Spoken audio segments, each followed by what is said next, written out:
जी आपण पयाते तुची जानसी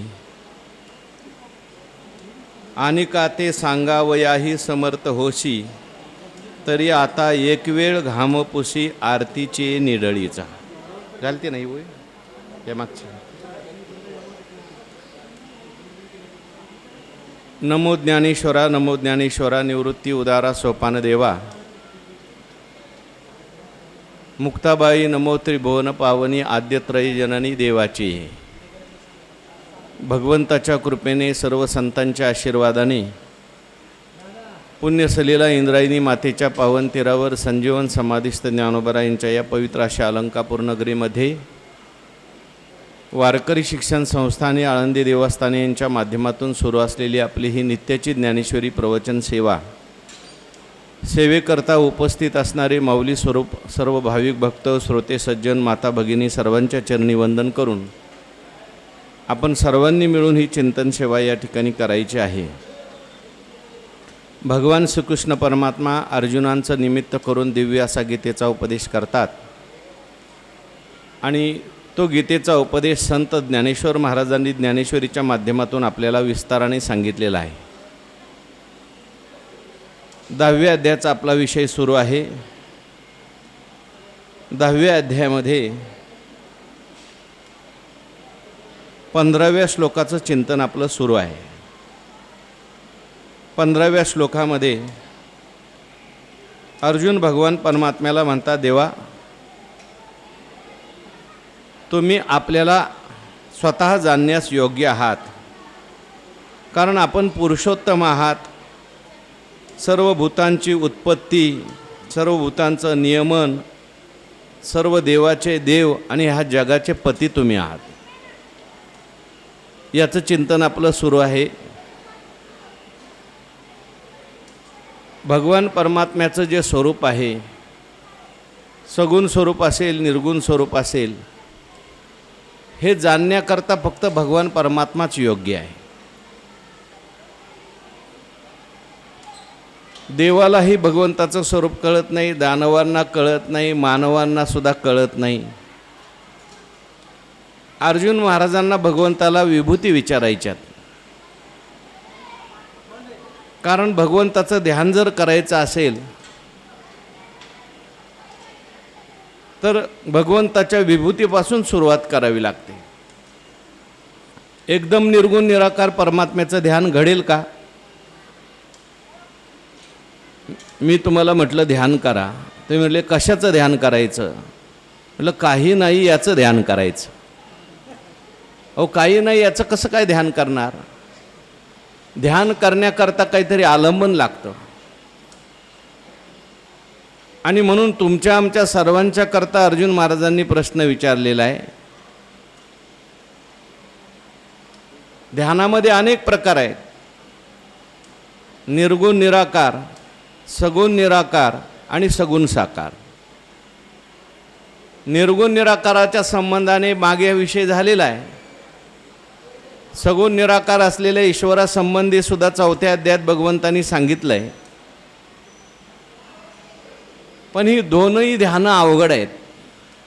निर्गुण निराकार सगळ्यांना जमत नाही, सगुण निराकारही जमत नाही, सगुण साकार यालाच विभूती असं म्हणतात। आणि म्हणून सुरुवात जी आहे ती विभूतीपासून होत असते। म्हणून भगवान परमात्म्याला अर्जुन महाराजांनी प्रार्थना केलेली आहे। अर्जुन महाराज भगवंताला म्हणतात, देवा हे तुमचं जे ज्ञान आहे, कालच्या ओळीमध्ये सांगितलं, तैसे तुझे हे जानणे आहे, म्हणून कोणाही ठाऊके नोहे, आता तुझे ज्ञान होय तुझची जोगे। जसं मनाची स्पर्धा करता येत नाही, त्यानंतर पुढे एक दृष्टांत सांगितला, वायूला आपल्या वावेने मोजता येत नाही, किंवा मायेला तरुण जायचं असेल तर बाहूंनी तरुण जाता येत नाही।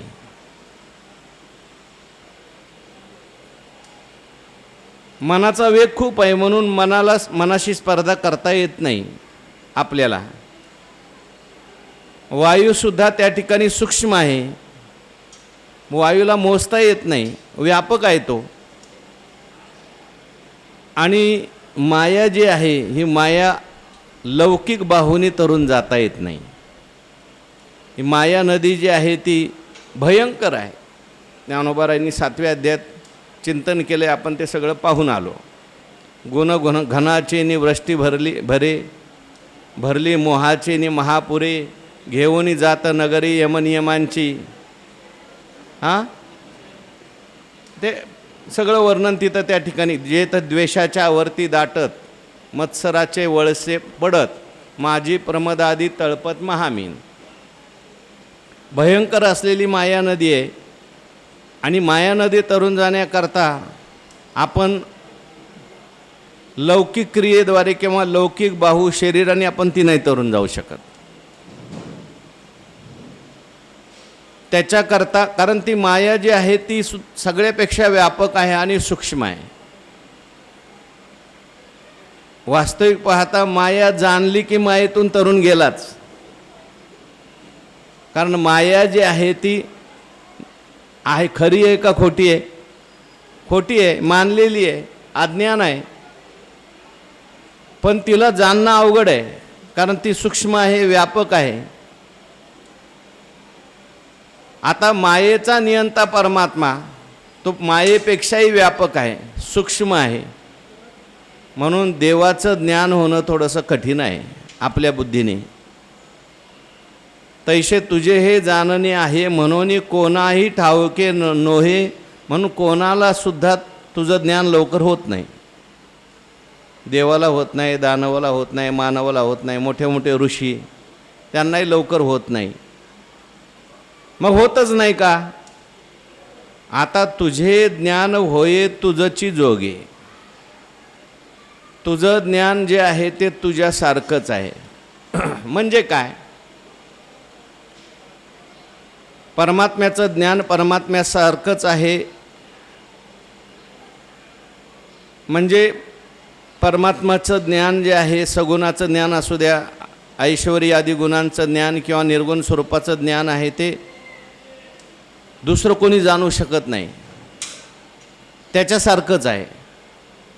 किंवा देवच जाणू शकतो असा अर्थ आहे. तुझे ज्ञान होय तुझची जोगे. तुम्हीच जाणू शकता देवा. मग आता आम्हाला ज्ञान जर करून घ्यायचं असेल तर काय उपाय? एकच उपाय. एक तर तुम्ही सांगायचं, नाही तर मग तुम्ही आमच्या अंतःकरणात प्रगट करायचं. म्हणून पुढची आजची ओवी जी आहे, जो आपणया ते तूची जानशी, जी आपणया ते तूची जानशी, आणि का ते सांगावयाही समर्थ होशी, तरी आता एक वेळ घाम पुसी आरतीची ये निडळीचा.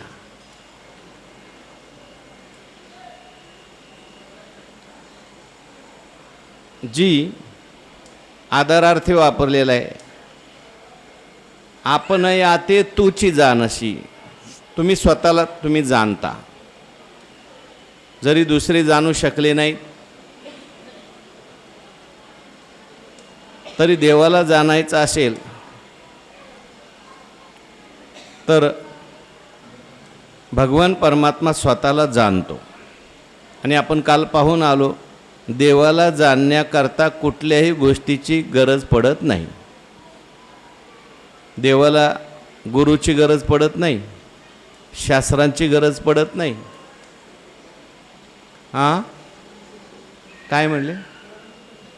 पुराणाची गरज पडत नाही, कशाचीच गरज नाही. अहो, देवाला जाणण्याकरता वृत्तीची गरज पडत नाही. वृत्ती, इंद्रियाची गरज नाही, वृत्तीची गरज नाही. कारण तो नित्य अपरोक्ष स्वरूप आहे. आपण आपल्याला जाणू शकतो. आपल्याला जाणायचं असेल तर आपणच जाणावं लागतं. म्हणून आपुली आपण. भगवंतानी 6व्या अध्यायात अर्जुनाने प्रश्न विचारला देवाला. त्या ठिकाणी प्रश्न विचारला की देवा, तया ऐशी योग्यता कवने दीजे. ही ओवी पूर्ण कर की तया ऐशी योग्यता कवने दीजे. तव अर्जुन म्हणे अनंता मज विस्मो बहु ऐकता तया ऐशी योग्यता कवने दीजे. हे योगारूढ पुरुषाचं वर्णन ऐकलं. बरोबर, योगारूढच का समत्व प्राप्त झालेला पुरुष. योगारूढ त्याला सगळं सम दिसतं. मग अर्जुनाला असं वाटलं आपल्यालाही योगारूढ झालं पाहिजे, पण अर्जुनाला असं वाटत होतं की कोणीतरी आपल्याला दिलं पाहिजे योग्यता. मग तया ऐशी योग्यता कवने दीजे.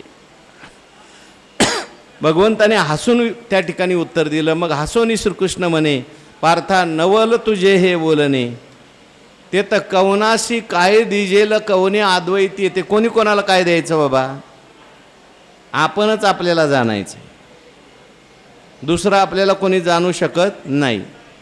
तसं भगवान परमात्मा सुद्धा स्वतःला स्वतः जाणतात किंवा मग भगवंत आपल्याला जाणवून देऊ शकतात. ते तुलसी रामायणामध्ये एक दोहा आलेला आहे, जानत तुमही होई जाई.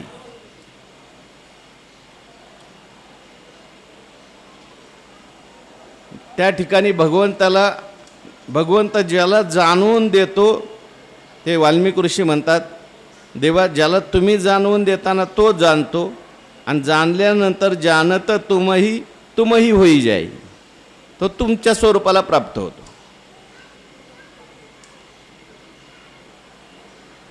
म्हणून अर्जुन या ठिकाणी भगवंताला म्हणतात, देवा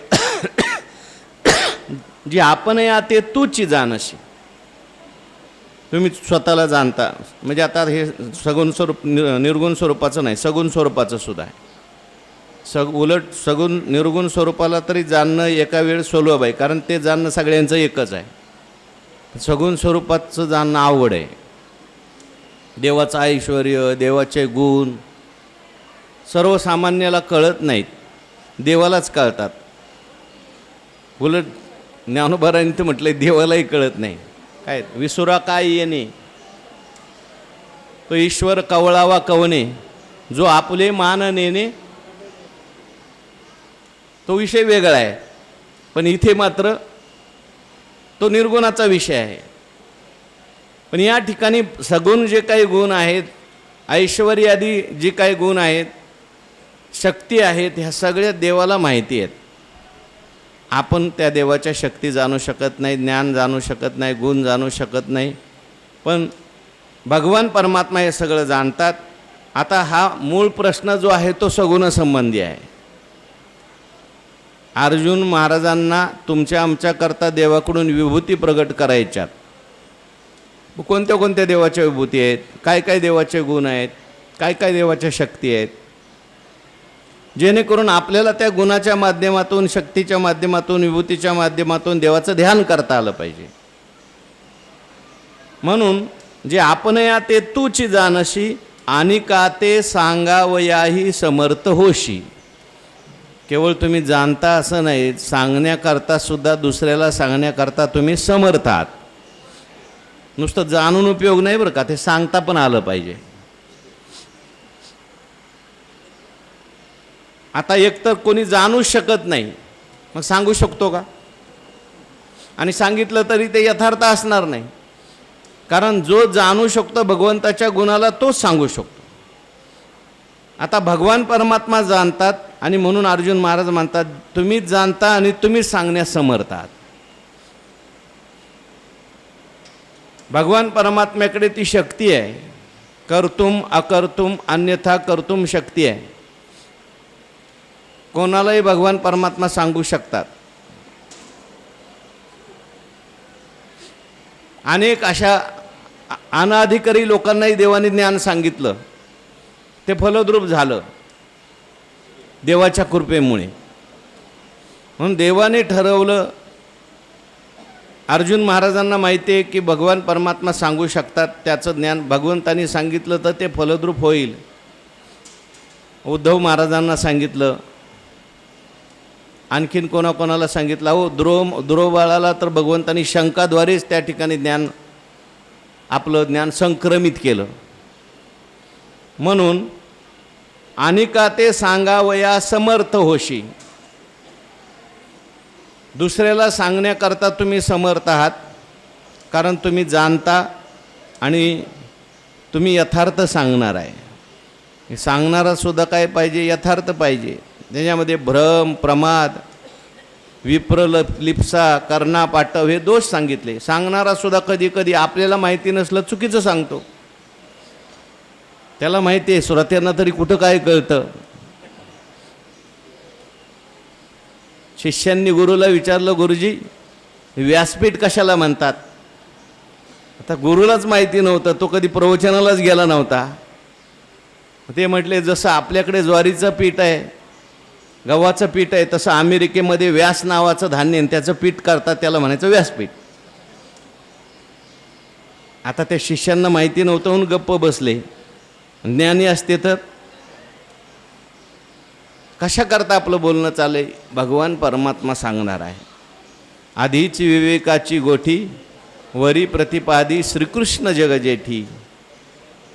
भक्तराज कीर्ती परिसतो असे, सांगावया तुचे समर्थ होशी. आणि का ते सांगावया समर्थ होशी, तरी आता एक वेळ घामपुशी आरतीची निडळीचा. म्हणून आता एक वेळ घामपुशी आरतीची निडळीचा, इच्छेच्या कपाळाचा घाम तू लवकर आता पुस.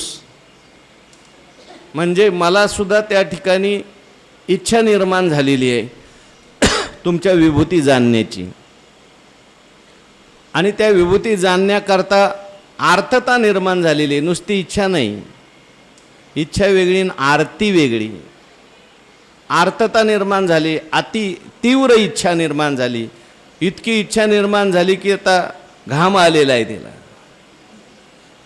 आणि जशी आई मुलाचा घाम पुसते, तसं माझ्या मनात निर्माण झालेली ही तीव्र जिच्छा, आर्तता, हे देवा लवकरात लवकर तुम्ही हे सगळं सांगून मला आलेला जो अतितीव्र इच्छेचा घाम आहे तो तुम्ही पुसा.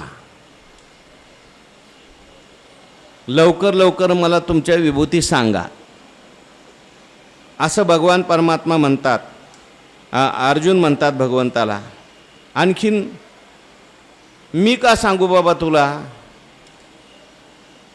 नंतर सांगतो. भगवान परमात्म्याला अर्जुन महाराज म्हणतात, तुम्ही सांगू शकता, तुम्ही लवकर सांगितलं पाहिजे, कारण आपण कसे आहात. पुन्हा एकदा भगवान परमात्म्याचं वर्णन अर्जुन महाराजांनी एका ओळीमध्ये केलं. हे ऐकले की भूतभावना, भवगज पंचानना, सकळ देव देवता रचना जगन्नायका. हे माझं सगळं तुम्ही ऐकलं का? मी काय म्हणतोय? लवकरात लवकर माझ्या तीव्र इच्छेचा, जाणून घेण्याच्या तीव्र इच्छेचा घाम पुसा. म्हणजे लवकरात लवकर सांगा. हे तुम्ही ऐकलं की नाही ऐकलं? हे ऐकले की भूतभावना, तुम्ही भूतभावन आहात. श्लोकामध्ये आपण चिंतन करून आलो की सगळ्या भूतांची उत्पत्ती तुमच्यापासून झालेली आहे. वास्तविक पाहता मला सांगायची सुद्धा गरज नाही, कारण प्रत्येक भूतमात्रांच्या मनात काय चाललंय तुम्हाला कळतं. न सांगता तुम्हा कळो येते अंतर.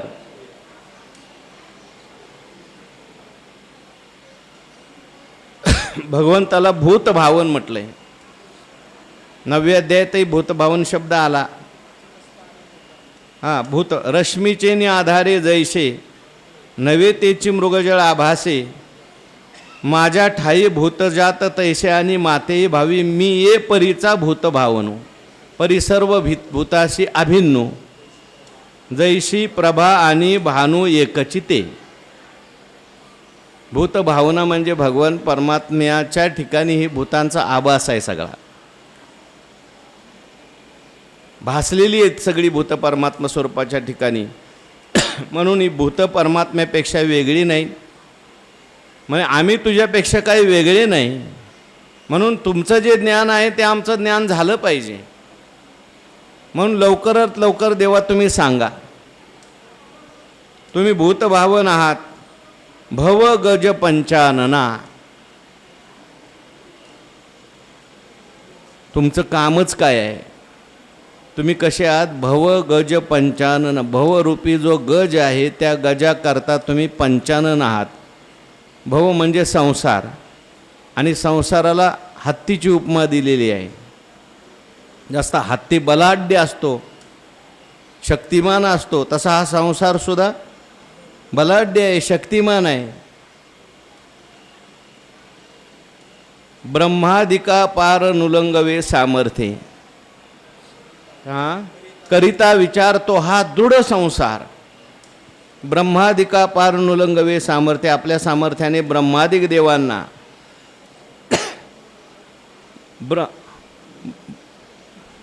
ब्रह्मादिक ब्रह्मगोल सुद्धा या संसारात वाहून जातात. असा हा बलाढ्य संसार आहे, संसाररूपी नदी आहे.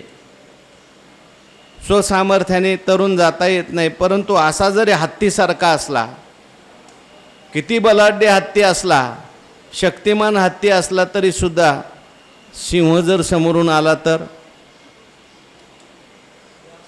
हे असो पाव उचलला, मधुमुख न ठेवी ती खाला, सिंह जायचा. कसा जरी हत्ती असला तरी सिंह त्याचं गंडस्थळ फोडून टाकतो, हत्तीला त्या ठिकाणी मारून टाकतो. त्याप्रमाणे हा संसार कसा जरी असला तरी भगवंताची कृपा झाली, भगवान परमात्मा हा या संसाररूपी हत्तीला मारणारा सिंह आहे. हा संसाररूपी हत्ती नाहीसा करणारा सिंह भगवान आहे. भगवंताचे जे भक्त आहेत त्यांच्याकरता हा संसाररूपी हत्ती काहीच नाही. म्हणून भगवान परमात्म्याला अनेक ठिकाणी या सिंहाची उपमा दिलेली आहे. भव गज पंचानना, गुरूंना सुद्धा उपमा दिली ज्ञानोबांनी अमृतानुभवामध्ये. मोडोनी माया कुंजरू, मुक्त मोतियाचा वोगरू, जेवविता सद्गुरू निवृत्ती वंदू. तशी तुमची कृपा झाली ज्याच्यावर, त्याच्याकरता हा संसार काही नाही. येथं एकची लीला तरले, जे सर्व भावे बज भजले, आयलीच तरी सडले मायाजळ. संसार जया गावा, होऊन ठाके आगवा मोक्षाचाच. देवाच्या कृपेने संसार निवृत्त होतो अशा वय पाहिजे. संसाराचा नाश होतो. संसाररूपी हत्ती किती जरी बलाढ्य असला तरी ईश्वराच्या कृपेने हा संसाररूपी हत्ती काहीच करत नाही. भगवान परमात्मा या संसाररूपी हत्तीचा नाश करण्याकरता सिंहासारखे आहेत. कार्य करी तसा चिंता, पैल उभा दाता कटी कर ठेवून या, त्याचे पायी घाला मिठी, मोल नेगे जग जेठी, भावा एकासाठी खांदावा हे आपुल्या. तुकाराम महाराज म्हणतात आम्हाला संसाराचा काय धाक आहे. आम्हाला संसाराचा धाक नाही, कारण आम्ही भगवंताचे भक्त आहोत. आम्हाला मायेचा धाक नाही, आम्हाला संसाराचा धाक नाही. आम्हा भयचिंता नाही धाक, जन्म मरण काही एक, परलोक आले सकळीक वैकुंठ. असू द्या, चला. भव गज पंचानना, आणि आपण कसे आहात. सकळ देव देवता अर्चना जगन्नायका. सकळ देव देवता अर्चना म्हणजे सगळे देव जे आहेत, देवता आहेत, या सगळ्या देवदेवतांना अर्चन करण्यास योग्य तुम्ही आहात. सगळे देव कोणाची पूजा करतात. वाळवंटापासून महाद्वारापर्यंत सकाळी सकाळी काकड्याला हजर. इंद्र चंद्र महेंद्र यातेची पूजिती. श्रुती शास्त्रते ही यातीची स्तविती. महासिद्ध मुनी ध्यानी आराधिती. निळा म्हणे तो हा जोडला सांगाती ओ. सगळ्या देवांचा भगवान परमात्मा देव आहे.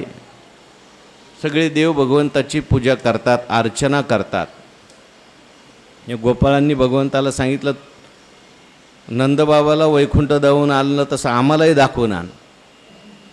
मग ते भगवान परमात्मा सगळ्या गोपाळांना घेऊन एका डोहाजवळ गेले. तर ब्रह्मडोहात उडी टाकली सगळ्यांनी आणि ते वैकुंठात गेले. मग वैकुंठात गेल्यानंतर पाहिलं भगवान असं सुंदर सिंहासनावर बसलेले आहेत. शंख चक्र गदा पद्म. गोपाळ आपले कोपऱ्यात बसले होते आणि मोठे मोठे देव यायचे, प्रदक्षिणा करायचे, नमस्कार करायचे. भगवान शंकर आले, स्तुती करायला लागले. ब्रह्मदेव आले, स्तुती करायला लागले. सगळ्या देवी आली, स्तुती करायला लागली. लक्ष्मी आली, स्तुती करायला लागली. गोपाळांच्या बरोबर भगवान तिथं काही बोलले नाही. कशा करता सगळे देव यांची अर्चना करतात असा भगवान परमात्मा आहे. आणि जगन्नायका ह्या सगळ्या जगाचा नायक आहे, मालक आहे, स्वामी आहे. अनेक ठिकाणी ज्ञानेश्वरीमध्ये भगवंताला जगन्नायक म्हटलंय.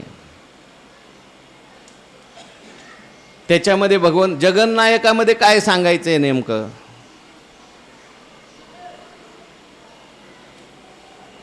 आपण मागे चिंतन करून आलोय. म्हणजे हे सगळं जगत त्याचा मालक भगवान परमात्मा आहे.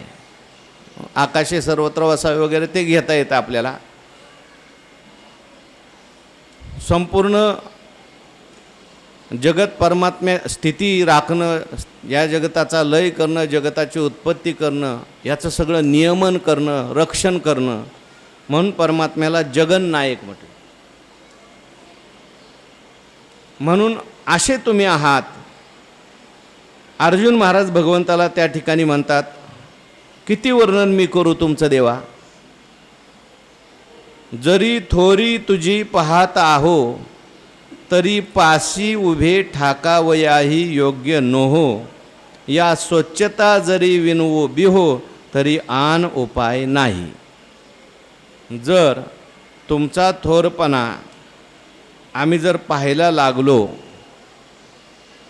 भूतभावन आहात, भवगज पंचानन आहात, सकळ देव देवतार्चन आहात, जगाचे नायक आहात, आणखीन काय काय थोरी भगवंताची सांगावी.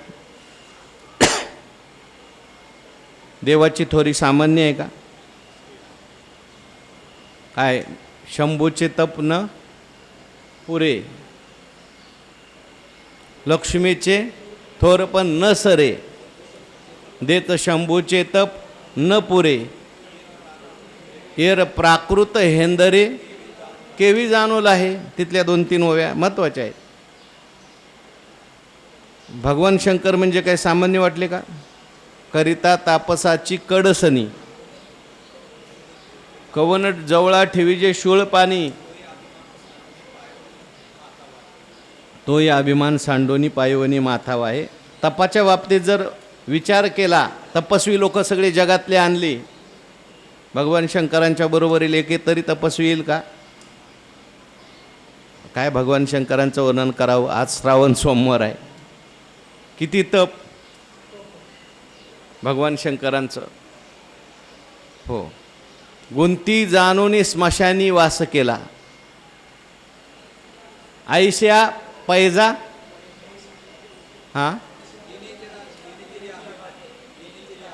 येण्याची देहाभिमाने, राज्य तेजिले ईशाने, गुंती जाणून स्मशानी वास केला, येण्याची देहाभिमाने. या देहाचा अभिमान होईल, हा देह आपल्याला दुःख भोगायला लावील. हा देहाचा अभिमान फार वाईट आहे. येण्याची देहाभिमानी, म्हणून राज्य तेजिले ईशाने, कैलासातलं राज्य दिलं सोडून. कारण त्या राज्यामध्ये, या देहाभिमानामध्ये सगळा गुंतच आहे. आता त्यांना जर गुंताय तर आपल्याला काय? हो, घरी राहून परमार्थ, घरच्या घरी परमार्थ होतो का? भगवान शंकरांनी त्या लक्षात घेतलं की ठीक, ह्यात होणार नाही काय, आपलं इथं नामस्मरण होणार नाही, चिंतन होणार नाही, सगळे गुंताय, नुगवे पडत जातो गुंता, म्हणून स्मशानी वास केला. स्मशानात राहतात,